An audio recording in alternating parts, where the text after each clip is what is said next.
What is up, you guys? Welcome back to another video. In this video, I'm going to be showing you guys how to survive quarantine as a filmmaker. Let's get started. Play the intro.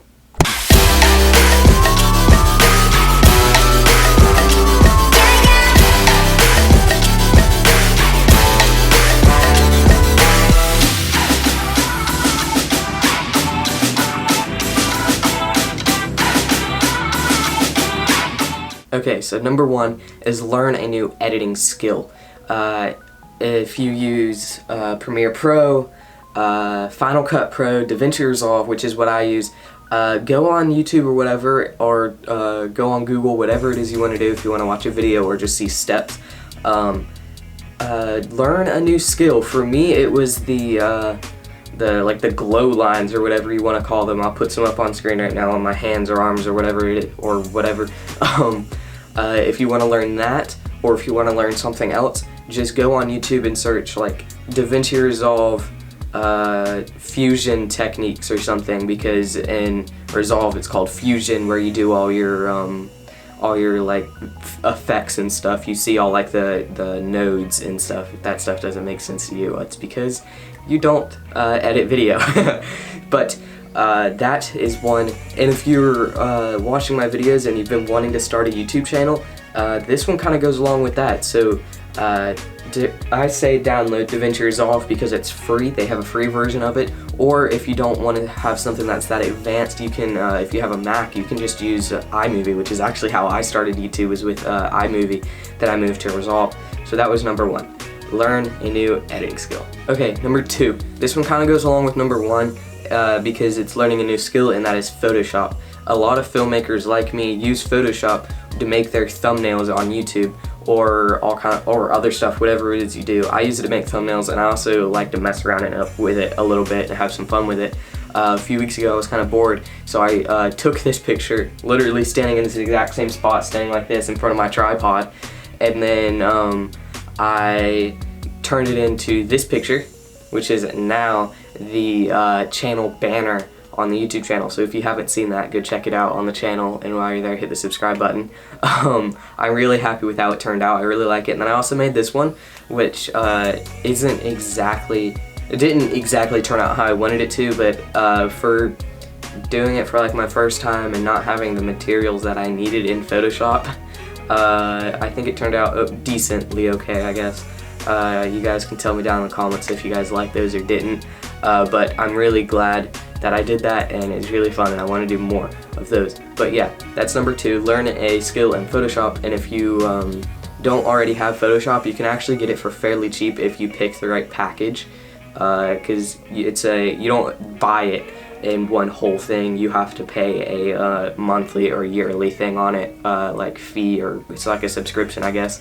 But yeah, number two, learn Photoshop. So number three, since you have all of this downtime or you don't exactly have much to do, reorganize your camera bag. You guys probably have one that looks similar to this. Mine is made by GoPro. You can see it says GoPro right there.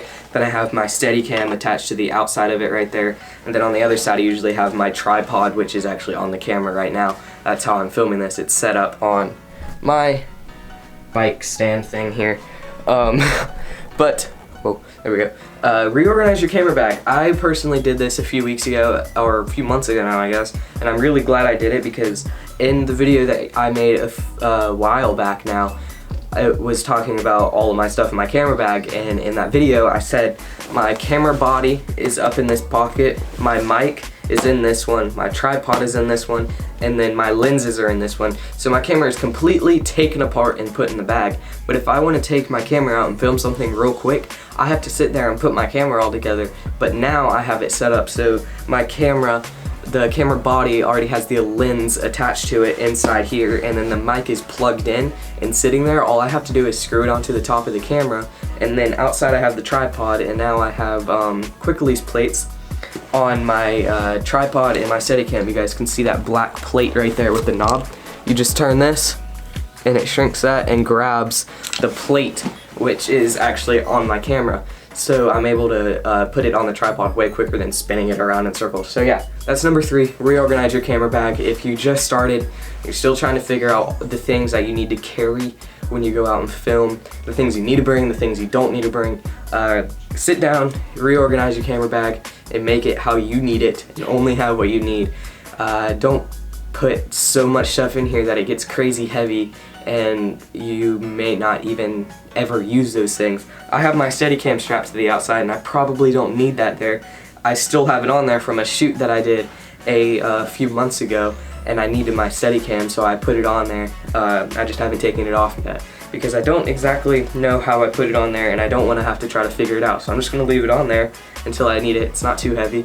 It's carbon fiber, so it kind of just sits there and doesn't really bother me. But that was number 3, reorganize your camera bag. Number 4 is another organizing thing.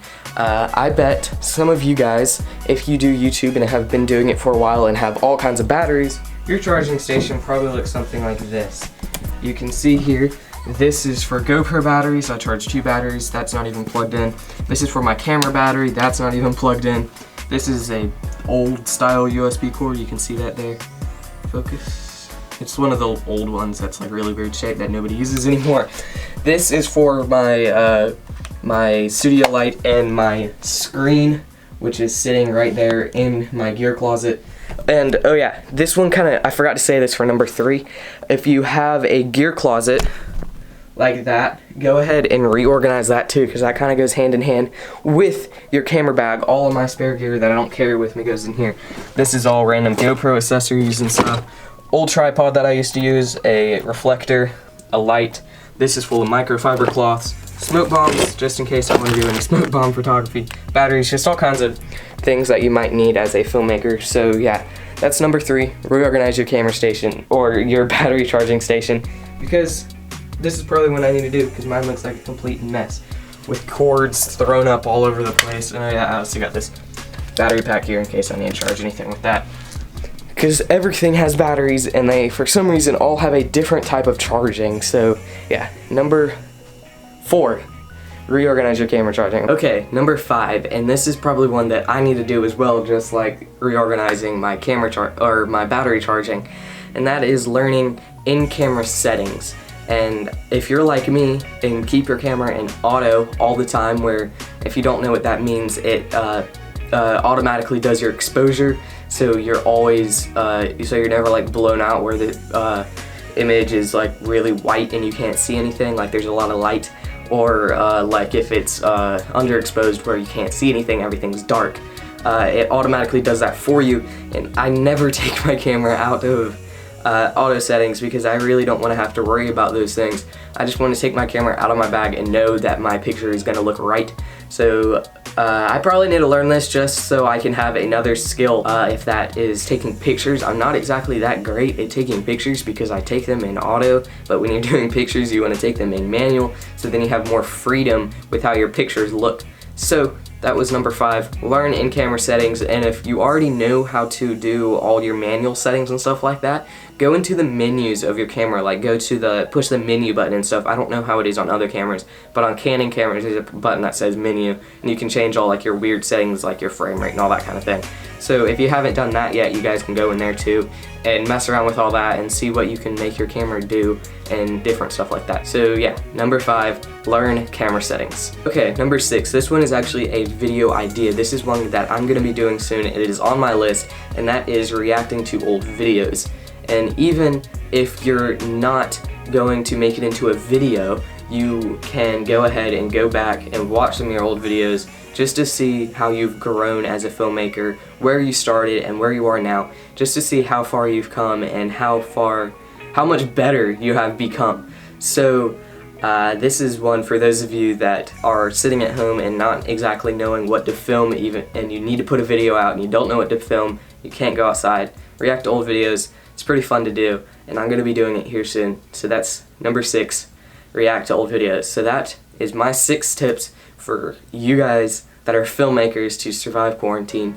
So I hope you guys enjoyed this. Hope you enjoyed it, even if you're not a filmmaker, you just like watching my videos. Thank you. If you guys are new here, hit the subscribe button. I'll see you guys in the next one. Later.